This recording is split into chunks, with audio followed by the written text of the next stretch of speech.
ஓம் நம சிவாய.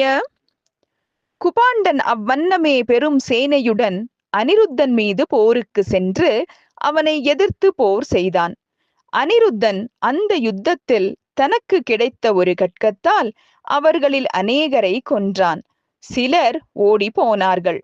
அதை வானாசுரன் அறிந்ததும் பிரளய காலாக்னி போன்ற ஜுவாலையை உடைய ஒரு சக்தியை அனிருத்தன் மீது பிரயோகித்தான்.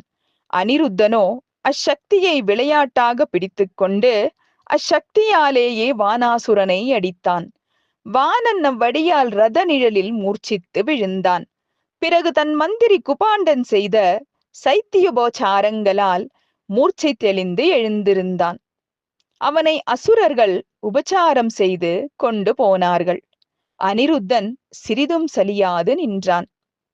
அவ்வனிருத்தனது பராக்கிரமத்தை வானனுடைய மந்திரியின் சேனைகள் கண்டு, இவனோடு நியாயமாக போர் செய்தால் காரியம் கைகூடாது, கபட மார்க்கமாகவே வெல்ல வேண்டும் என்று தீர்மானித்து பலவிதமான அஸ்திர சஸ்திரங்களால் துன்புறுத்தி வஞ்சகமாக வீரர்கள் அநேகர் முன்னும் பின்னும் நின்று அவனை நாகாஸ்திரத்தால் கட்டி வானாசுரனிடம் இழுத்து கொண்டு போய் காட்டினார்கள்.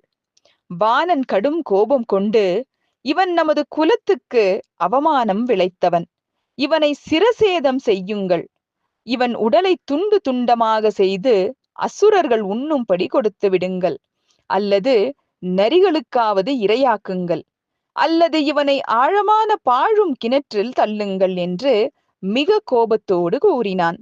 அதை கேட்டதும் மந்திரி குபாண்டன் மகா தர்ம புத்தியுடன், தலைவனே, இப்பொழுது தாங்கள் கோபசாந்தமாக வேண்டும். இவனை நாம் இப்படியெல்லாம் கொல்வோமாயின் நம்முடைய உயிரை கொன்றவர்கள் ஆவோம். இவன் பராக்கிரமத்தால் விஷ்ணுவுக்கு சமானனாகவும் சிவ கடாட்சத்தை பெற்றவனாகவும் இருக்கிறான். இவ்வளவு கஷ்டத்தில் அகப்பட்டு கொண்டும் வீரத்துடன் விளங்குகிறானே அன்றி மனம் வருந்தவில்லையே. மகா சர்ப்பங்களால் கட்டப்பட்டிருக்கும் இவன் பல பராக்கிரமசாலிகளாகிய நம்மையே ஒரு திருணமாக நினைக்கிறான் என்று கூறி அனிருத்தனை பார்த்து, நீ யாவன்? எக்குலத்தினன்? எந்த உபாயத்தால் இங்கு வந்தாய்?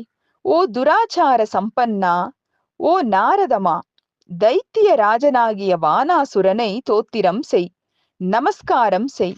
அடிக்கடி நான் உங்களால் ஜெயிக்கப்பட்டேன் என்று சொல்லிக்கொள். இவ்வாறு சொல்வாயானால் நீ கட்டுதலையின்றி நீக்கப்படுவாய்.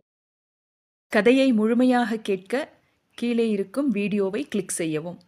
ஓம் நம சிவாய.